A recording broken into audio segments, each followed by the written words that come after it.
Do you want to know the true story of Thanksgiving? If so, I'd like you to watch this video till the very end. Learning the true story of Thanksgiving, the Mayflower, and who William Bradford is from Mr. Rush Limbaugh is really an amazing experience for me. Mr. Rush Limbaugh is somebody who is the epitome of truth in journalism. I encourage you to please research his life, as it is very important for us to make sure that our sources are credible. I grew up with Rush blaring across our car speakers as my mother and father shuttled us to and from school, sports practices. And the legend stands as tall today as he ever did in an explanation of the true story of Thanksgiving reflected in our American experience. Ladies and gentlemen, Rush Limbaugh, doing it better than anybody else ever could, the true story of Thanksgiving. The story of the Pilgrims begins in the early part of the 17th century, 1600s, for those of you in Rio Linda. The Church of England under King James I was persecuting anyone and everyone who did not recognize its absolute civil and spiritual authority. The first pilgrims were Christian rebels, folks. Those who challenged King James' ecclesiastical authority and those who believed strongly in freedom of worship were hunted down, imprisoned, and sometimes executed for their religious beliefs in England in the 1600s.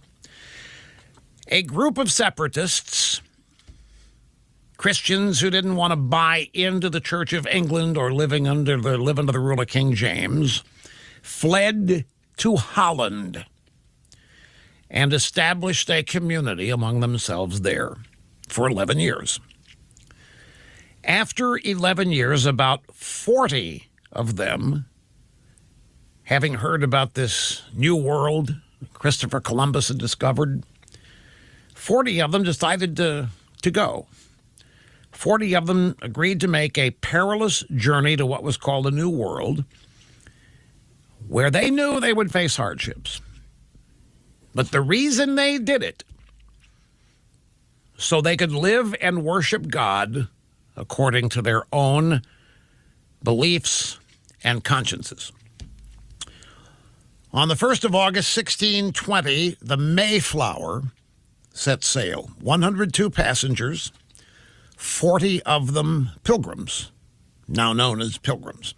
They were led by a man named William Bradford. Now, on the journey, William Bradford set up an agreement, a contract that established how they would live once they got there. The contract set forth just and equal laws for all members of the new community, irrespective of political or religious beliefs. The revolutionary ideas expressed in the Mayflower Compact are derived straight from the Bible. The Pilgrims were a devoutly religious people completely steeped in lessons of both the Old and New Testaments. Among others, they looked to the ancient Israelites for examples, and because of the biblical precedents set forth in Scripture, they never doubted that their experiment would work. They believed in God. They believed they were in the hands of God. As you know, it was not a pleasure cruise. The journey to the New World on a tiny, by today's standard, ship, sailing ship. It was long. It was arduous. There was sickness. There was seasickness. It was cold. It was wet. The exact opposite of anything you think of today as a cruise on the open ocean. When they landed in New England in November, they found, according to William Bradford's journal, a cold, barren desolate wilderness. There were no friends to greet them, he wrote. There were no houses to shelter them. There were no inns where they could refresh themselves. There was nothing. The sacrifice they made for freedom was just beginning. During the first winter, half of the Pilgrims, including William Bradford's own wife, died of either starvation, sickness, or exposure. They endured that first winter. When spring finally came, they had by that time met the indigenous peoples, the Indians, and the Indians indeed taught settlers how to plant corn, how to fish, how to skin beavers and other animals for coats, and life improved. But there wasn't any prosperity. They did not yet prosper. They were still dependent. They were still confused. They were still in a new place, essentially alone among like-minded people. Now, it's important to understand all this because this is where the modern American history lessons often end. Thanksgiving is explained in a lot of textbooks as a holiday for which the Pilgrims gave thanks to the Indians for saving their lives instead of what it really was. Now, that happened. Don't misunderstand. That all happened. But that's not, from William Bradford's own journal, what ultimately gave thanks for. Here's the part that's been omitted. This original contract that they made on the Mayflower as they were traveling to the New World, they actually had to enter into that contract with merchant sponsors in London because they had no money on their own. They needed sponsors. They found merchants in London to sponsor them. The merchants in London were making an investment. And as such, the Pilgrims agreed that everything they produced would go into a common store or bank, common account. Each member of the community was entitled to one common share in this bank. And out of this, the merchants would be repaid until they were paid off. All the land that they cleared and all the houses they ultimately built would belong to the community as well. Everything belonged to everybody, and everybody had one share in it. They were going to distribute everything equally. That was thought to be the epitome of fairness, sharing the hardship burdens and all that. Nobody owned anything. They just had a share in it. It was a commune, essentially. And it was the forerunner of the communes we saw in the 60s and 70s in California and other parts of the country. And it was complete. They had organic vegetables, by the way. Bradford, who had become the new governor of this colony, recognized that it wasn't working. It was costly, and it was destructive. His own journals chronicle the reasons it didn't work. Bradford assigned a plot of land to fix this to each family to work and manage as their own. He got rid of the whole commune structure and assigned plots of land to each family to work and manage, and whatever they made, however much they made, was theirs. They could sell it, they could share it, they could keep it, whatever they wanted to do. What really happened, they turned loose the power of a free market. After enduring months and months of hardship, first on the Mayflower, and then getting settled, and then the failure of the common account from which everybody got what. There was no incentive for anybody to do anything. And as is human nature, some of the Pilgrims were a bunch of lazy twerps, and others busted their rear ends, but it didn't matter because even the people that weren't very industrious got the same as everybody else. And Bradford wrote about how this just wasn't working. What Bradford and his community found, and I'm going to use basically his own words, the most creative and industrious people had no incentive to work any harder than anyone else.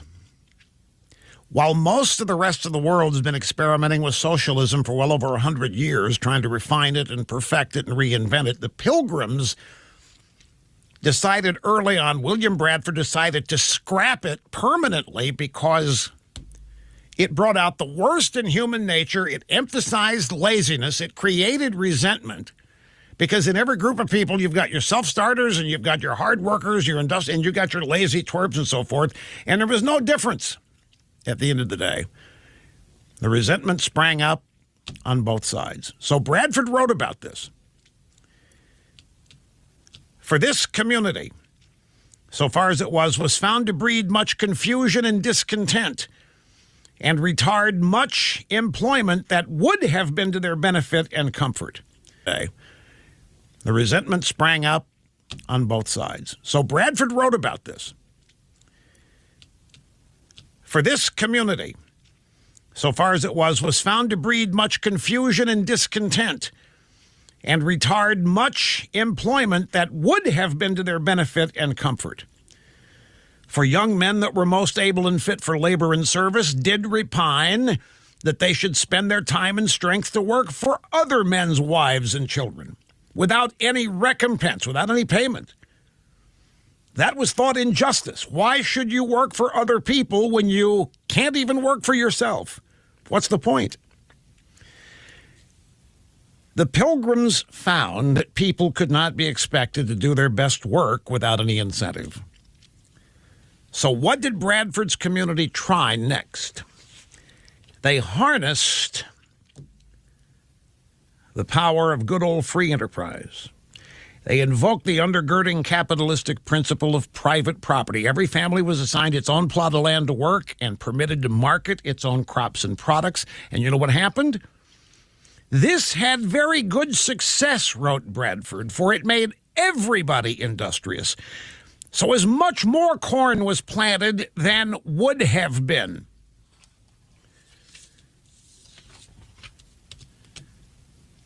Is it possible supply-side economics could have existed before the 1980s? In no time, the Pilgrims found they had more food than they could eat themselves. Now, this is where it gets really good. If you're laboring under any misconception that I was, as I was taught in school, they set up trading posts. They exchanged goods with the Indians. The profits allowed them to pay off their debts to the merchants in London, and the success and prosperity of the Plymouth settlement attracted more Europeans and began what became known as the Great Puritan Migration. The word of the success of the free enterprise Plymouth colony spread like wildfire, and that began the Great Migration. Everybody wanted a part of it. There was no mass slaughtering of the Indians. There was no wiping out of the indigenous people. And eventually, in William Bradford's own journal, unleashing the industriousness of all hands, ended up producing more than they could ever need themselves. So, trading posts began selling and exchanging things with the Indians, by the way, were very helpful. Puritan kids had relationships with the children of the Native Americans that they're talking about much, much, much, much later. It has nothing to do with the first thing. The first Thanksgiving was William Bradford and Plymouth Colony thanking God for their blessings. You know that my channel is about entrepreneurship and business, and I didn't know that the Mayflower story also encompasses a lot of information about business and entrepreneurship. So as you heard the story from Mr. Rush, the Pilgrims came here month of November. It was a winter time. The journey was tumultuous, perilous, and they came here. They found out that the new land is cold, barren, desolate. No homes, no houses, no friends to welcome them, no inns, no nothing. Can you imagine how hard life was? They sacrificed so much for the sake of freedom. freedom for their expression of their religious belief, the one true God, will you sacrifice the same thing for your faith, for your love, for your freedom of expression, freedom of your religion? I could actually relate to their experience in the sense that when I first came to the United States, I know my life will be very hard. For my viewers who watch my other videos, you know that there were several months that I stayed in my car with my two little boys. They just turned 3 and 4 years old. We became homeless, and it was a hard life for us.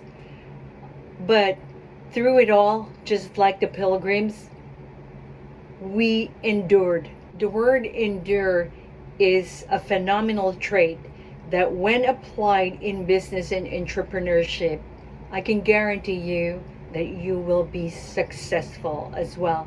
I endured all the hardship. I endured working 2 to 3 jobs. I endured all the mental pain, emotional and physical sacrifices as a single mother. Those are the traits that I'm asking you to develop if you want to be a successful business owner. I implemented those traits in my own life. I have to be resilient, determined, hopeful, even though it's very hard. I know a lot of you out there could be a single parent, single mother, single father, like I was. I would like to encourage you. There is nothing that a human spirit cannot achieve as long as we are determined. Just like our amazing pilgrims, never ever give up, because you will see that one day you will prosper. You will see one day the dreams and the visions you have in your heart will come into fruition. I'd like you to know that my 3 and 4-year-old sons are now 23 and 24. They are amazing young men, pursuing their own journeys, pursuing their own careers and paths in life. But the most important thing, I brought them to the best country in the world, the United States of America. And that's the reason why part of my channel is to make sure that I make my audience aware of how beautiful this country is and how I truly honor the sacrifices of our forefathers, the Pilgrims. We wouldn't be here in this beautiful country without them. They are very strong, bold and courageous, very hopeful in the new world, in the new land. So my dear friends and audience, I'd like you to always be bold, be strong and courageous. Isn't that the message of my channel? Every time you watch, I tell you to develop those traits. Keep on keeping on and be very proud that you are an American. I hope you enjoyed this story, the true story of our Thanksgiving, as I did. And so, I want you to know I enjoyed our time together as always. I'll see you in our next video. Be strong, bold, and courageous. See you soon.